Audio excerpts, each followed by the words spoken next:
పశ్చిమాసియాలో శాంతి భారత్కు ఎంతో కీలకంగా మారింది. అమెరికా ఇరాన్ యుద్ధం ముగించి హార్ముజ్ జలసంధిని ఎప్పటిలాగా తెరిస్తే మన దేశానికి చాలా లాభాలు కలుగుతాయి. యుద్ధం వల్ల గల్ఫ్ దేశాలకు ఆగిపోయిన ఎగుమతులు మళ్లీ గాడిన పడి వాణిజ్యం పెరుగుతుంది.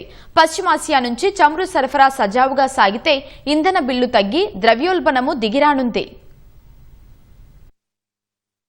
అమెరికా ఇరాన్ మధ్య శాంతి ఒప్పందం పూర్తి స్థాయిలో అమల్లోకి వస్తే భారత ఆర్థిక వ్యవస్థకు ఇతోధికంగా మేలు జరుగుతుంది. యుద్ధం వల్ల ఇన్ని రోజులు పశ్చిమాసియాకు నిలిచిపోయిన ఎగుమతులు తిరిగి ప్రారంభమవుతాయి. తయారీ రంగానికి ప్రోత్సాహం లభిస్తుంది. సంక్షోభం కారణంగా ఇటీవల పడిపోయిన రూపాయి విలువ బలపడేందుకు కూడా దోహదపడుతుందని ఎగుమతిదారులు, నిపుణులు భావిస్తున్నారు. శాంతి ఒప్పందం అమల్లోకి వస్తే చమురు సరఫరా మునుపటి స్థాయికి చేరుకుని దేశ దిగుమతి బిల్లుపై ఒత్తిడి తగ్గుతుంది. తదనుగుణంగా ద్రవ్యోల్బణ భయాలు తగ్గుముఖం పడతాయి. వాణిజ్యానికి మరింత అనుకూలమైన వాతావరణం ఏర్పడుతుంది. ముడి చమురు, ఎల్పీజీ, ఎల్ఎన్జీ కోసం పశ్చిమాసియాపై ఎక్కువగా ఆధారపడుతున్న భారతదేశానికి ఈ ఒప్పందం అధిక ఇంధన ధరల నుంచి ఉపశమనం కలిగిస్తుందని ఆర్థిక మేధోమథన సంస్థ జీటీఆర్ఐ తెలిపింది.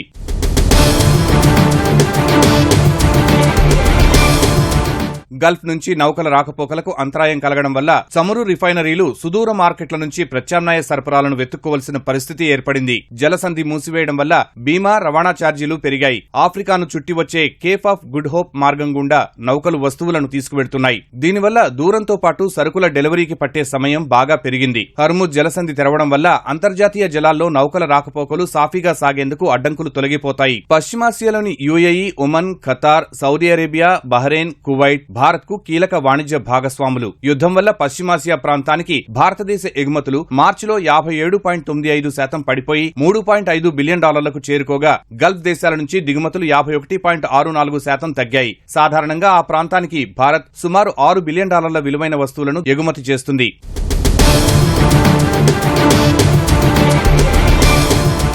గల్ఫ్ దేశాలకు భారత్ ఎగుమతి చేసే ప్రధాన వస్తువుల్లో ఇంజనీరింగ్ ఉత్పత్తులు, రిఫైన్డ్ పెట్రోలియం ఉత్పత్తులు, ఆహారం, వ్యవసాయ ఉత్పత్తులు, తృణధాన్యాలు, బియ్యం, మాంసం, సముద్ర ఉత్పత్తులు, రత్నాలు, ఆభరణాలు, రసాయనాలు, ఫార్మాస్యూటికల్స్, వస్త్రాలు, యంత్రాలు ఉన్నాయి. మన దేశం ఆయా దేశాల నుంచి ప్రధానంగా ముడి చమురు, ద్రవీకృత సహజవాయువు, ద్రవీకృత పెట్రోలియం గ్యాస్, పెట్రోకెమికల్స్, ఎరువులు, ప్లాస్టిక్స్, అల్యూమినియం, ఇతర ఖనిజ ఇంధనాలు దిగుమతి చేసుకుంటుంది. ఆయా ఉత్పత్తుల ఎగుమతి మళ్లీ సాధారణ స్థాయికి చేరుకుంటే ఆయా పరిశ్రమలకు లబ్ధి కలుగుతుంది. ఉత్పత్తి పెరిగి ఉపాధి అవకాశాలు కూడా పెరుగుతాయని నిపుణులు చెబుతున్నారు.